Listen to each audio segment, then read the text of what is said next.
আসসালামু আলাইকুম। আপনাদের সাথে আজকে আমাদের রাফির অপারেশন পরবর্তী একটু ফলো আপ শেয়ার করব। আগে একটু আমরা রাফির গল্প বলে নেই। রাফি, তোমাদের বাড়ি কোথায়?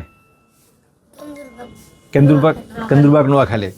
রাফি আমাদের কাছে প্রথম আসছিল ডান কানের ময়লা পড়া নিয়ে, কান দিয়ে পুঁজ পানি আসতো এবং দুর্গন্ধযুক্ত পানি আসতো। তো আমরা বিভিন্ন পরীক্ষা নিরীক্ষার পরে রাফির কানে যেটা পাই যে রাফির কানে ইনফেকশন হয়েছে, এবং সেটা একটা খারাপ ইনফেকশন, যেটাকে আমরা মেডিকেলের ভাষায় কোলেস্টেটোমা বলি, যেখান থেকে কানে পচা দুর্গন্ধ আসে। এই কোলেস্টেটোমা হলে কানের ভিতরের মাংসপেশি, তারপর হচ্ছে বিভিন্ন ছোট ছোট হাড়, এগুলো একদম গলে যায়, যেটা আমরা রাফির অপারেশনেও পাইছি। যে রাফির অপারেশনে কানের ভিতরে কোনো হাড় পাই নাই আমরা। তো এরপর যখন রাফি আমাদের কাছে কানের ইনফেকশন নিয়ে আসে, আমরা প্রথমে পরীক্ষা নিরীক্ষা করে পাই রাফির ডান কানে কোলেস্টেটোমা এবং বাম কানের পর্দাটা ভাঁজ হয়ে ভিতরে চলে যাচ্ছিল। এর পাশাপাশি আরও যেটা বাড়তি পাই সেটা হচ্ছে রাফির এডিনয়েড এবং টনসিল বড় ছিল, এবং সেই সময় রাফি সব সময় মুখ হা করে থাকতো, কখনোই নাক দিয়ে নিঃশ্বাস নিতে পারতো না, সবসময় মুখ দিয়ে নিঃশ্বাস নিত। তো আমরা তখন পরবর্তীতে চিকিৎসার স্বার্থে সিদ্ধান্ত নিই যে আমরা আগে ডান কানের ইনফেকশনের অপারেশন করব না, আগে আমরা টনসিল এবং এডিনয়েডের অপারেশন করব, প্লাস বাম কানের যে পর্দাটা ভাঁজ হয়ে ভিতরে চলে যাচ্ছিল এটার চিকিৎসাটা আমরা আগে করব, এবং আমরা সেটাই করছি। আমরা তখন বাম কানের ভিতরে একটা গ্রোমেট বসাইছি আর টনসিল এবং এডিনয়েড অপারেশন করছি, এবং আলহামদুলিল্লাহ সেই অপারেশনের পরে রাফি এখন সব সময় মুখ বন্ধ করে শ্বাস নেয়। মানে তার মানে কি, এখন নিঃশ্বাস নিতে পারে নাক দিয়ে, এবং ঘুমের মধ্যেও কোনো অসুবিধা এখন আর হয় না। এবং আমরা কানটাও দেখবো এন্ডোস্কোপ ক্যামেরা দিয়ে, কানের ভিতরে যে আমরা গ্রোমেট দিছি, গ্রোমেট দেওয়ার কারণে কানের পর্দাটা যে ভাঁজ হয়ে চলে যাচ্ছিলো, আলহামদুলিল্লাহ সেটা ভালো হয়ে গেছে। এরপরে আমরা গত সপ্তাহে রাফির এই ডান কানের অপারেশন করি, যেটা কোলেস্টেটোমা অপারেশন।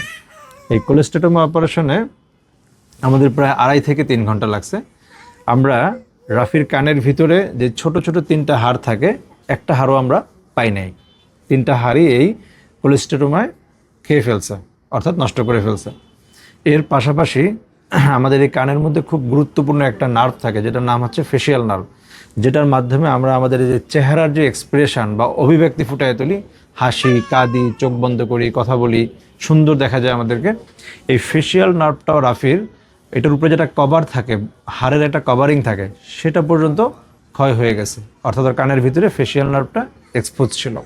আমরা খুব ভয়ে ছিলাম যে অপারেশনের পরবর্তীতে ওর এই নার্ভের জন্য যে ইনজুরি হলে যে সমস্যাগুলো হয় সেটা হতে পারে কিনা। আলহামদুলিল্লাহ সেটা হয় নাই। আমরা সেটা একটু টেস্ট করি।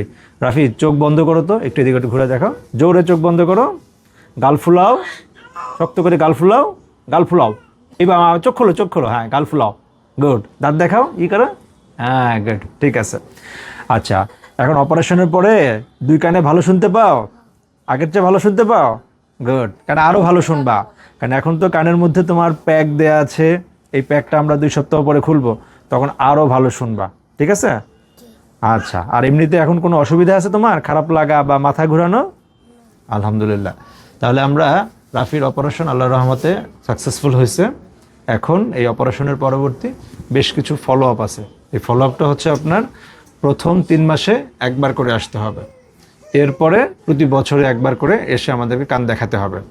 আমরা যে অপারেশনটা করেছি এর নাম হচ্ছে MRM বা মডিফাইড রেডিক্যাল মাস্টাইডেক্টমি। যে অপারেশনের মাধ্যমে আমরা রাফির কানের ভিতরে যে কোলেস্টেটোমা ছিল সম্পূর্ণটা বের করে নিয়ে আসছি। অনেক কোলেস্টেটোমা ছিল। এই কোলেস্টেটোমার ব্যাপারে আমি সবার উদ্দেশ্যে বলতে চাই, বাচ্চাদের কানে 2 ধরনের ইনফেকশন হয় সাধারণত। একটা হচ্ছে কানের পর্দা ছিদ্র হয়ে ইনফেকশন, আর একটা হচ্ছে কানের পর্দা ভাঁজ হয়ে ভিতরে চলে গিয়ে কোলেস্টেটোমা নামে একটা ইনফেকশন হয়। এখন যখন বাচ্চাদের কোলেস্টেটোমা হবে, এইটা পর্দায় ছিদ্র হওয়ার ইনফেকশনের চেয়ে অনেক গুণ খারাপ।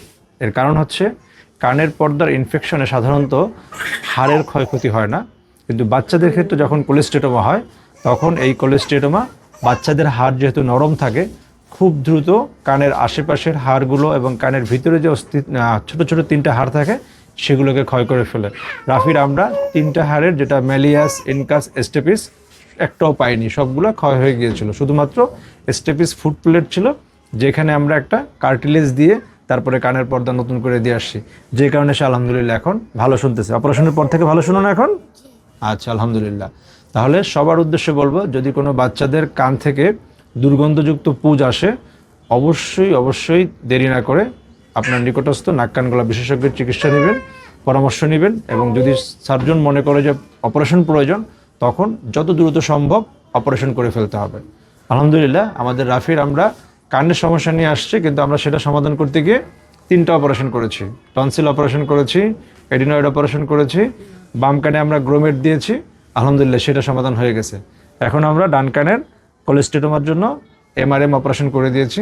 আশা করছি আল্লাহর রহমতে সেটাও সমাধান হয়ে যাবে, কারণ অপারেশন পরবর্তী যে জটিলতাগুলো হওয়ার কথা ছিল, আল্লাহর রহমতের একটা জটিলতাও নাই, এবং অপারেশনের পরে রাফি ডান কানে ভালো শুনে।